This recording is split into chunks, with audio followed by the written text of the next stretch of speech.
قسم بالله ماني مرتاح. بروح اسوي حاجة واجيكم بس انتم خليكم دقايق، بس خليكم هنا دقايق واجيكم.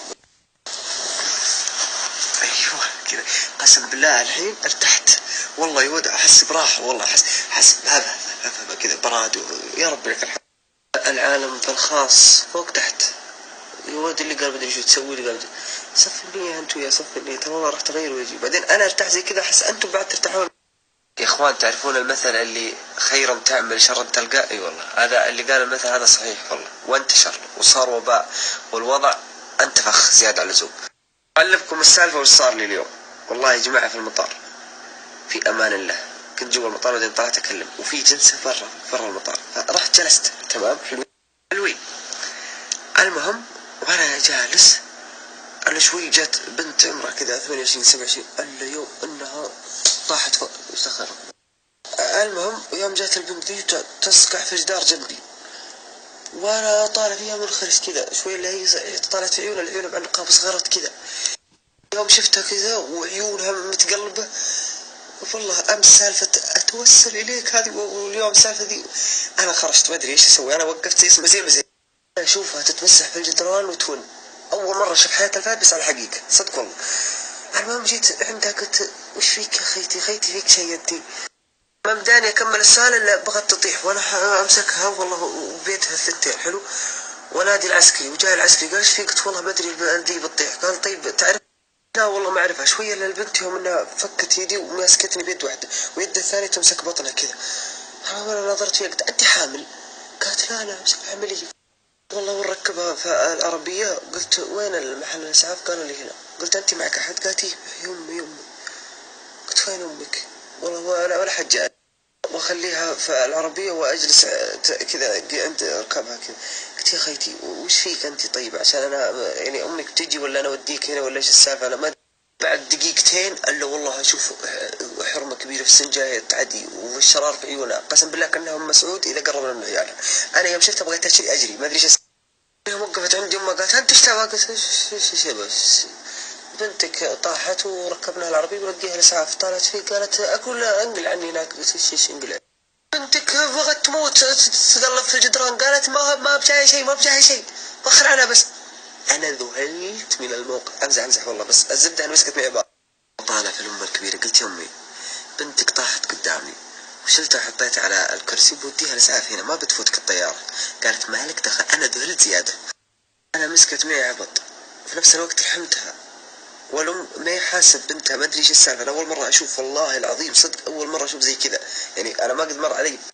قمت أدف البنت في المطار وراحت عند الكاونتر. أنا لحقتهم عند الكاونتر. أخذت البوردنج. يوم أخذت البوردنج سألت الموظف قلت له كم باقي على رحلته مطولة؟ قلت الموظف رحلتكم مطولة؟ قال لي رحلته مطولة. قلت طيب البنت تعبانة ونبي نوديها الإسعاف. طالعت فيها الحرمة وترفع صوتها قالت تراك من اليوم ناشب لنا وش تبي؟ يوم شفتها زي كذا انا اخذت وضعية اني ابوه ما ادري ليه رفعت صوتي والله. قلت انت اللي وش تبين؟ انت بنتك طاحت قدامي. شوي اللي هي نخت شوي اللي طلعت مخالبها. انا خرجت يوم رفعت صوتي قالت انت وش تبي فيها؟ قلت بنتك بين الحياة والموت وتقول وش تبي فيها؟ لو انها في البيت عندك بكامل صحتها بتربطينها بسلاسل ولا وش السالفة؟ قالت انت شكلك ما تعلمت الادب. طلعت فيه قلت والله اني متعلم الادب، لو ما متعلم الادب ما ساعد بنتك. الا بنتك كذا بصوت هادي يا امي خليك انا جاتني قلوب.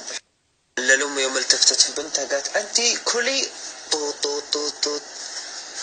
انا نظرت كذا نظرت في البنت نظرت في الجدران ما قلت انا اعلمك خلك اذا انت رجال خلك. قلت ولا لا اوقف ولا علي. المهم راح جابت لي العسكري جاء من رحمة الله ان العسكري اللي ساعدها معي. العسكري اللي ساعدها معي. يوم جاء العسكري قال ايش فيه؟ قلت انا وياك ما ساعدنا البنت دي. قال لا. قلت الام هذه عيد تودي بنتها الاسعاف وتصيح علي وتقول قدام العالم. في قال لا حول ولا قوه الا بالله. مسك الام قال بنتك تعبانه. قال لا ما قالت لا ما فيها شيء. خلاص الله يستر عليك. ومسكني كذا على جنب. يمسكني على جنب توقع وش سبب ان الام ما عيد تودي العسكري على جنب؟ تدرون ايش قال لي؟ قال تدري ليش الام ما تبغى تقول ان بنتها تعبانه؟ عشان يركبون الطياره. لو بنتها تعبانه ما تركب الطياره. انا نظرت طالع العلو دارك.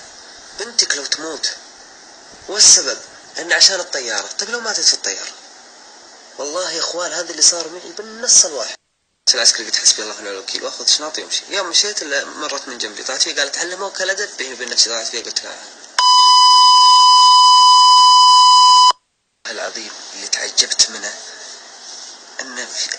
زي كذا يعني عشان طيارة. والله العظيم هذا اللي خلاني أنا أساعد البنت. لا كل ذا عشان ما تفوتك الطيارة، بنتك تموت عشان ما تفوتك الطيارة. عادي أنا قد فاتتني الطيارة عشان سبوية اللي في المطار، عادي كنت أطلب وجبة وطافت الطيارة عادي.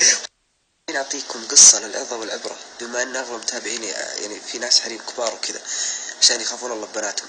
أغلب البنات في تويتر يضحكون والله بعذر الأم يوم أنها شوفوا يا عالم والله العالم اغلبهم في تويتر يضحكون. والله ما هي بعيدة ان البنت اللي ساعدتها قاعدة تضحك الحين في تويتر قسم بالله. يعني انا اقول قصة حزينة، العالم كل ما نزل سالفة ولا قصة شيء العالم تقول لي حتى لو على الصحابة بالله يصدقوا يا اخوان هذه الدرجة السمعة زبالة يعني ليش السالفة؟ والله ما قد كذبت.